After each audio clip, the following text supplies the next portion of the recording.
Hi, this is Rachel. I'm a UK based face painter and I'm going to be doing a Spider-Man tutorial for you today.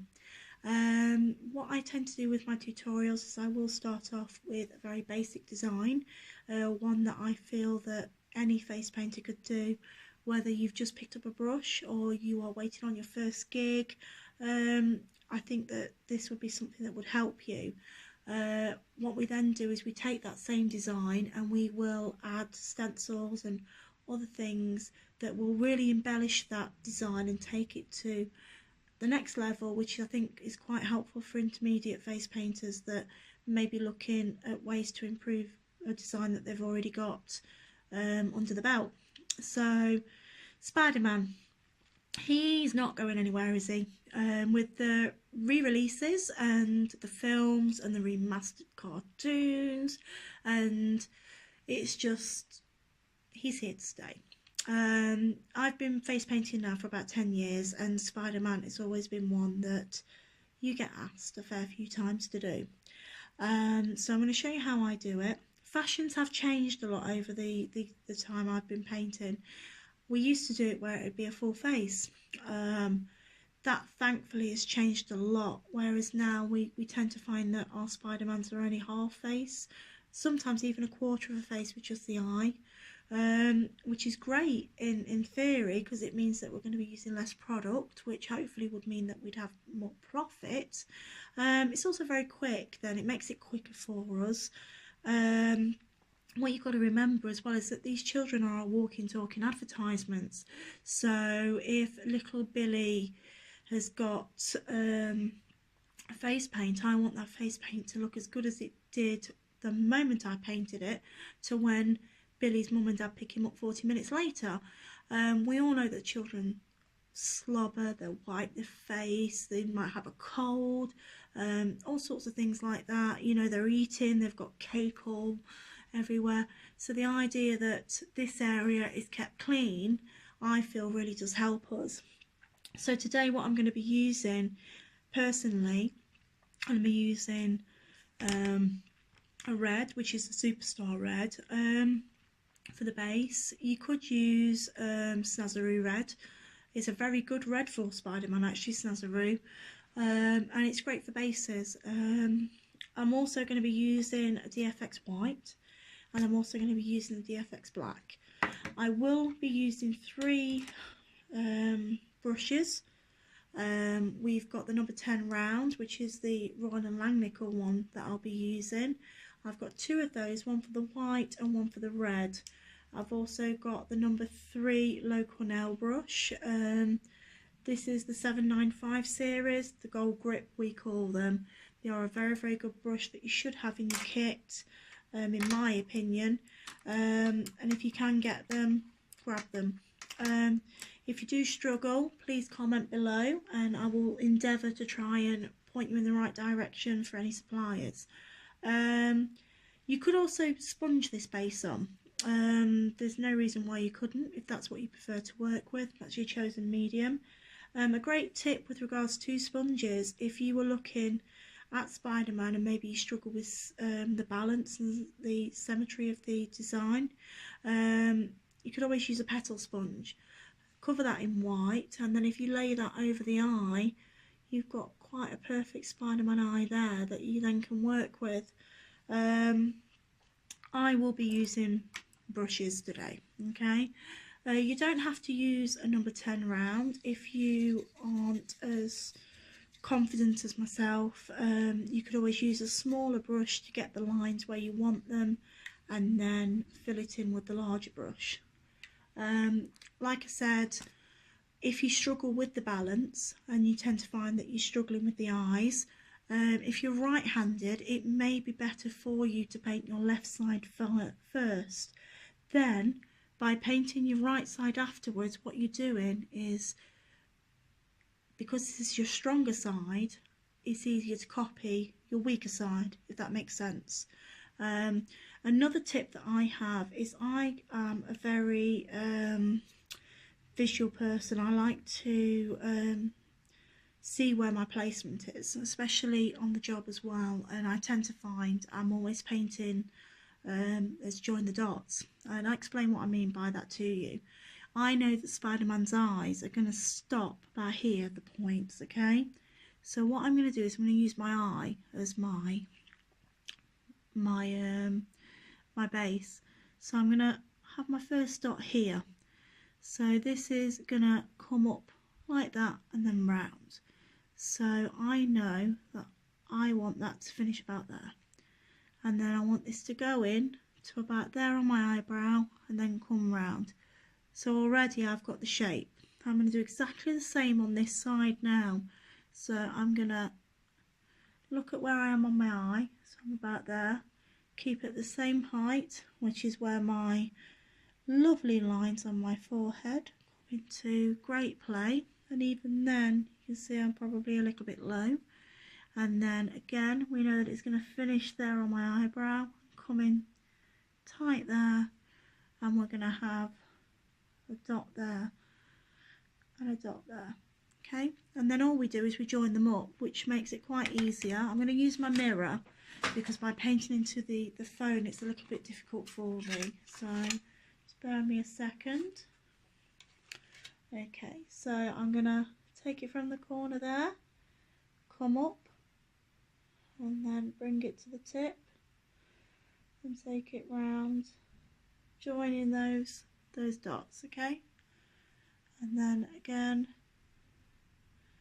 and because we're only using dots, if you still needed to, you could use this idea on the job and not look unprofessional doing it, okay? And there we go, we've got the two eyes almost symmetrical, okay? This is why a lot of people, some people, they only do one eye, because the symmetry is just can sometimes be quite difficult to achieve. Then we're just going to fill these in nice and quickly, and because I'm confident using this brush, I don't mind doing the lines, okay? Like I said, if you're maybe a little bit nervous, you can always use a smaller brush and fill it in with this one. As you can see, we're staying on top of the eyes, we're not painting under the eyes, okay? And I won't be painting under the eyes. Again, boys in particular, it can be a bit of a problem. It's a bit easier with girls. You can turn around and say, you know how mummy puts her makeup on? I want you to look up, you know, things like that. It's a bit difficult with boys. You can't really say that. Well, I suppose you could, but it's I find it easier. Most of my designs for boys, we don't tend to paint under the eyes very often. So I'm going to take my Superstar Red. I'm going to gently activate that now. So I've dipped my brush in water, and as I'm talking to you guys, I'm just working that brush into the paint, and I want to create a consistency of double cream, like melted ice cream. That's what my 4-year-old daughter always calls it, and that means that your paint is very well activated and it's going to be very nice and opaque and easier to work with, okay? So and then I'm going to paint into the camera now, so just bear with me. We're going to outline this here. Don't be too scared if you can see a bit of skin between your colours, because don't forget we're going to outline in black as well, so all of that is going to be neatened up, okay? And then that's one. Let's do the other one. I do apologise, like I said, I'm painting into the camera. And again here, nice and gently just go round. That's it. And then here, again, I'm just going to take it from the corner of the eye and do that. And I have a line here as well, although I tend to soften that a little bit just by, okay, like that. Okay, then we're just going to fill this in, and this is where the number 10 round really does become useful to have, because it just I mean, obviously my size of my face is a lot bigger than what we're going to be painting usually, but we can quickly fill that in for the child nice. And let me just do the other side. Your consistency is important because obviously you need a very good base cover. Okay, Superstar are good for bases. The idea between most paints is that your base paints tend to be lanolin based, whereas any paints that are good for line work, they tend to be wax based. Okay, as you improve and you're pursuing this on a more professional level, you'll find that you'll have a natural affiliation for any wax based paints when it comes to line work. There are a few exceptions, but we don't need to go into that just yet. Just know that when it comes to line work, you really want a wax based paint, so you're looking more towards your DFX, your Wolf and your Tag. So we've got that base done. It's very nice, even, all done. Okay, and as you can see, we've still got a bit of skin showing there. Not too concerned about that, neither should you be. Okay, so I'm going to take my number 3 and I'm going to activate my paint now. So I've just dipped it in water and I'm just giving it a good twirl round. Now the consistency is important when it comes to line work, so we're going to want an inky consistency. We want it not too thick. The idea being is that we want these lines to flow. So if we're having to halfway through reload our brush, everything's going to look stilted and not great. Okay, so good line work is the backbone of any good design. Okay, now your line work's very, very important. It comes down to pressure, how you hold your brush. What I would suggest with your brush is that you hold it very much like you would like this, and you want to have it perpendicular to the skin that you're painting. Imagine that your brush is like a little ballerina and she's right on her tiptoes there. Okay, that's going to give us our thinnest point. Then what we're going to do is that she might want to go right down to the hilt of the brush. Can you see we're right down low now? I'm going to bring it back up onto the tiptoes again, and that's what gives us our very strong, very interesting line work, is all that differing of pressure. What I would suggest is that you practice and practice and practice that, because that is what's going to really make your designs stand out. So again, we're going to start on the tippy toes. If you imagine we're perpendicular, can you see, like that? And then we're going to go alter the pressure as we come down. We want it right down onto the hilt of the brush here and flick it. So you can see we've got that different styles. Okay, we've got that there. And then we're going to go onto the tip again, bring it down to give us a thick to thin line, if you can see that. And that is what makes our designs stand out from others. It's very good line work. Do apologise there with my wrinkles. My wrinkles don't make this any easier. So let me paint into the phone so you can see what I'm trying to show you. Okay, so we're gonna very tip of the brush, okay, tiptoes, and then we're gonna go down hard onto the hilt to give us that thick line. Okay, so tip here, down hard. Obviously this would be done in all one movement, but I'm trying to show you guys as I do it. So you see, and it just gives us that bit more interest. Sorry, I've not got an editing team, I've got no light in here. It is what you see is what you get, which is very much true on the job as well, because you've got to do this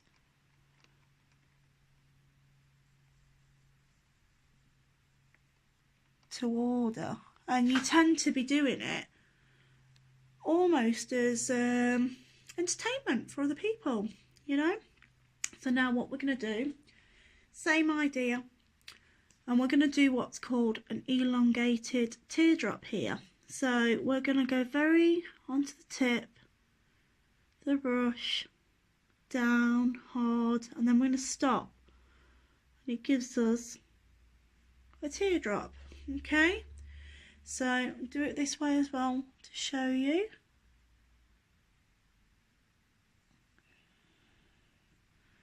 So we went from the tip then down. Now with the placement of our spider webs, I used to always struggle with this, okay. What I tend to do now is I have two just coming down here, not quite touching in the middle. Then we're going to have two more here, then we're going to bring them in, okay. Now how we're going to do it, I'm going to go the other way with the teardrops, okay. So I'm going to go onto my top, my tiptoes, and then do that. Or we could go the other way and we could do down hard, then as we come to where we want to finish, we go back up onto our tiptoes, okay. So there are two different ways to do teardrops. I will do a video with, let's say, a princess crown, and I'll show you some good line work there as well, okay. So we can really build on this, because your line work's very, very important. So we're going to go down hard on the tip, on the hilt of the brush, then as we go to where we want to go, we're going to go onto our tiptoes. Can you see? So we've got a very nice teardrop there, and then we're going to have one here as well. So down hard, and then we're going to flick it. So down hard and flick. So down hard, flick, and down hard, and then on to the tiptoes again. Okay, so now we've got the bases of our web. Now I've seen this happen. We've got a nice design going, and all of a sudden we forget what Spidey's web looks like. Spidey's web is always a W for web, okay. We're not going that way, we're going to go use, and it'll make a W for his web. So just join them up, and again, be confident with that line work, okay. And then another one here again.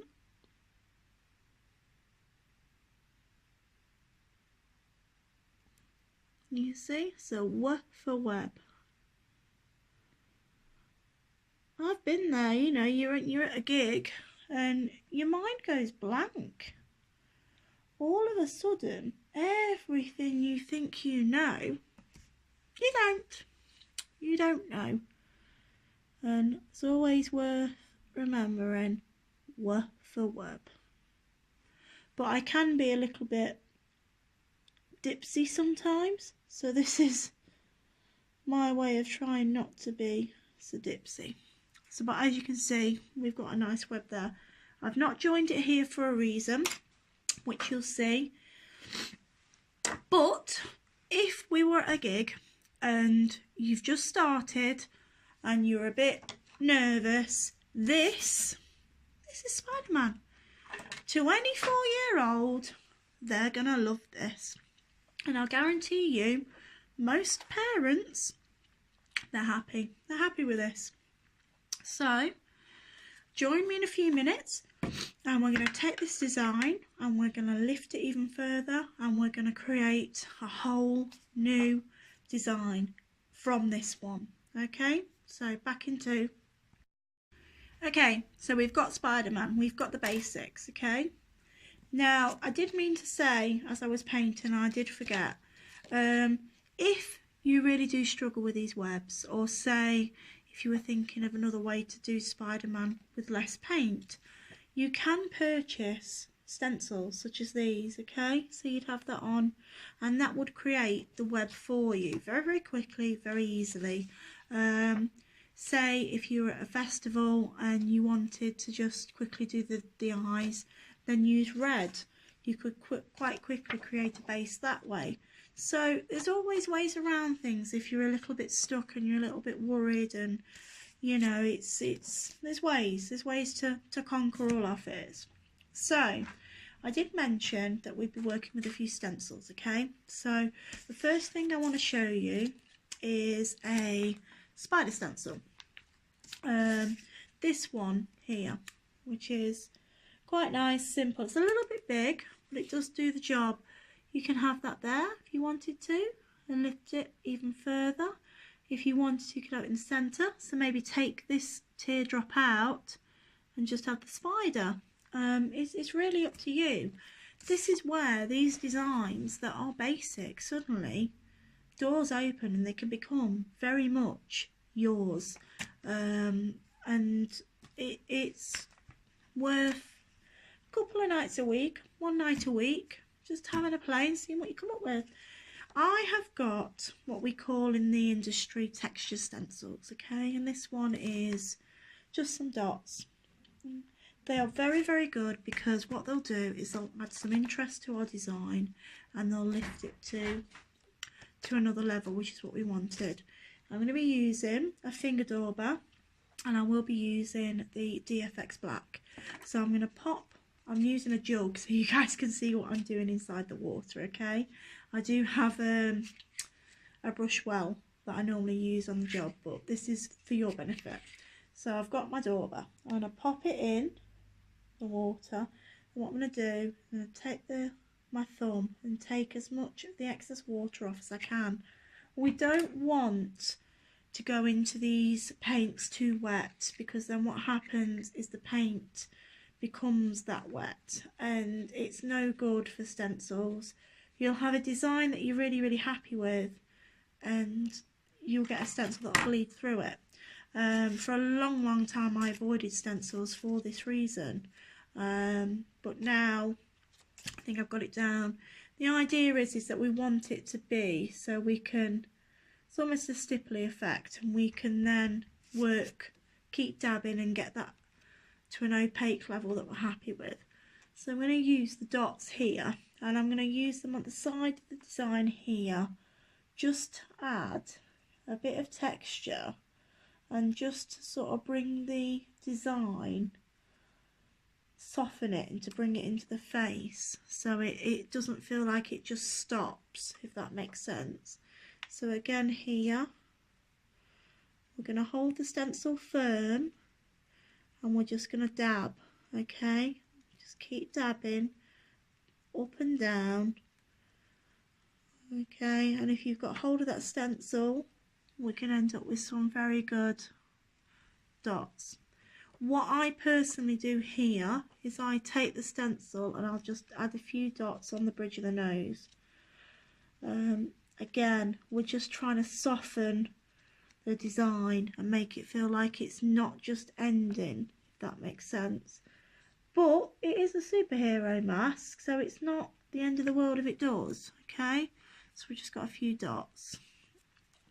I've probably gone a bit further down than I wanted to on the nose there, but please forgive me, obviously I'm painting into a camera here. So the next thing I'd think about doing is maybe getting a few highlights on these webs. So using my DFX white, I'm going to try and get my consistency that to more of an inky consistency, okay, because it's line work, okay? And we are going to think about how the light is going to hit this web if we're down coming in. So I want to maybe get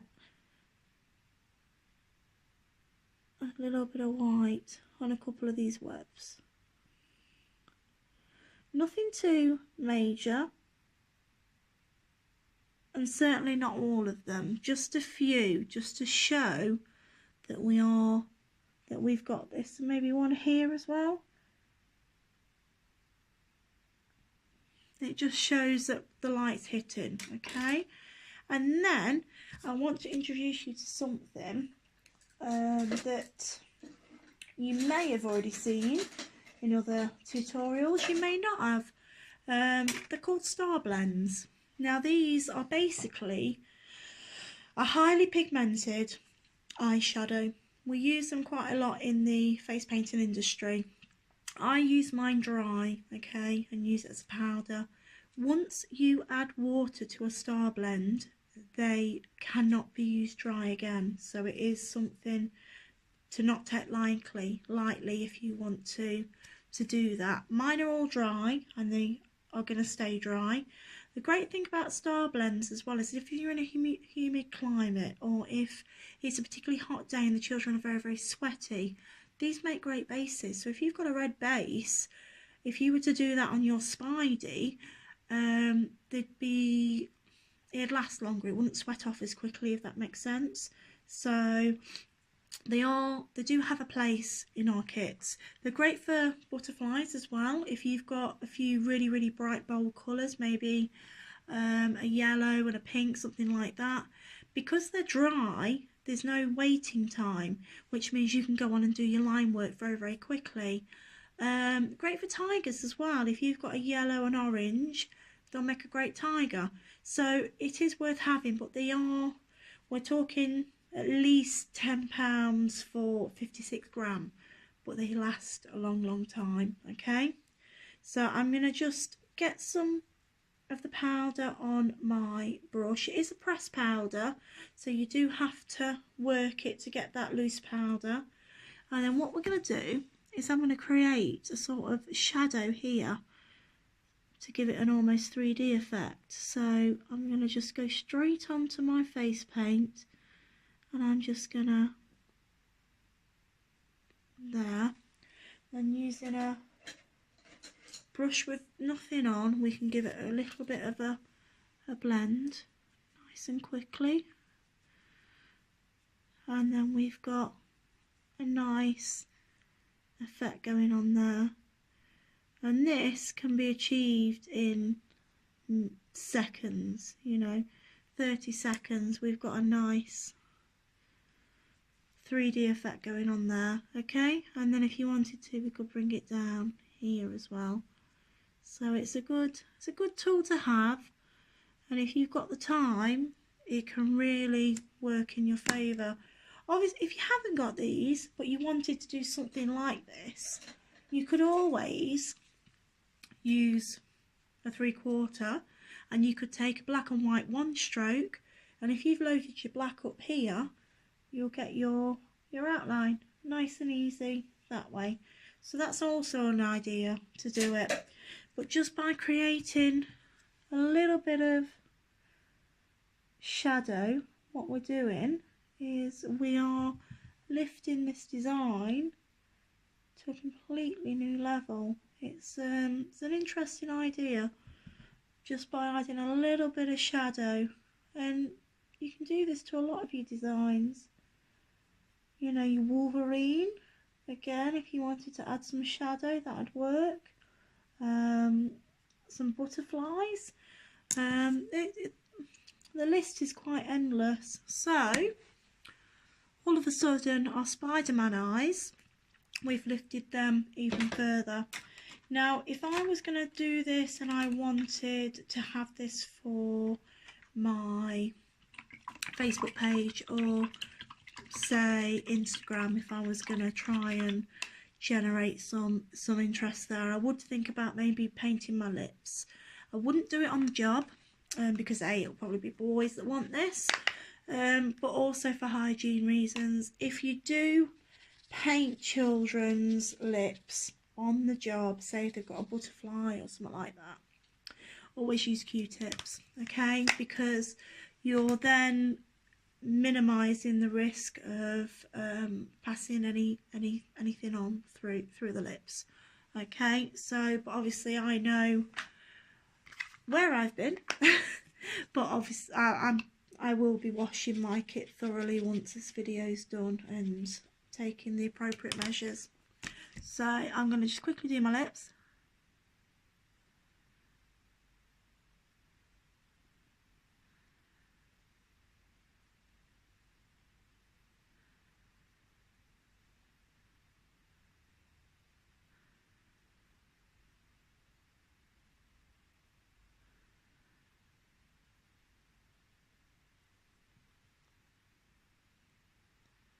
she says quickly. But yeah, so that instantly brings the design together. So if I was then going to take a photo for any of my social media, we are at a stage now where I feel that that's going to put me in a very good light, and it's something that I can achieve on the job as well. Okay, just one last thing, more of a serious note than the whole video's been. Just really be kind to yourself. You might have taken inspiration from somebody, maybe someone you follow on Instagram, or you have seen a design on Pinterest and you're trying to recreate this design and maybe getting a little bit frustrated. Maybe it's a design that you've chosen while you're on the job, you know, and you're trying to paint this on a child, and you can't recreate that design. And it's a case of just love yourself and remember that these designs that you're looking at, this person's probably sat in their home and they've sat for a good 20-30 minutes painting their face. Not only that, they've then taken possibly 30-40 photographs, sometimes 50, anything like me, trying to get that one angle that shows everything in the best light. And then they've then gone and edited it. And I'm not talking just put their logo on, I'm talking that they've messed around with the colours and they've messed around with the hue and they've sharpened it and they've beautified it and they've done so much to it that really it's almost impossible for you to recreate that design. And I think sometimes we need to remember that and have that in the forefront of our minds, especially when we are taking inspiration from others. The idea behind these tutorials was that you'd be able to see that what does start off as a basic design with a very few tweaks and very limited time, that design can then move on to something extraordinary.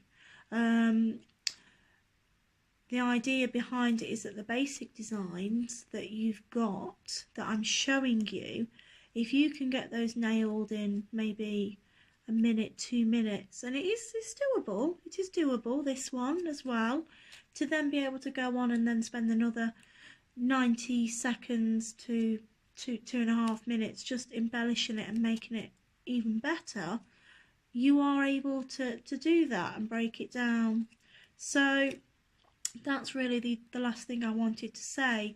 If you've got any questions, comments or queries on any of the products that I've used, if you wanted any advice with regards to brushes or any advice with business, please comment below and I will try my hardest to answer anything I can for you.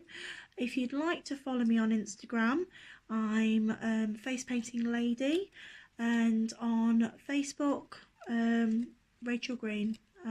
Please, if you feel like adding me, more than welcome to. So there's my info, and I hope you've had a great day, and I hope that I've helped you in some very small way. So happy painting and bye.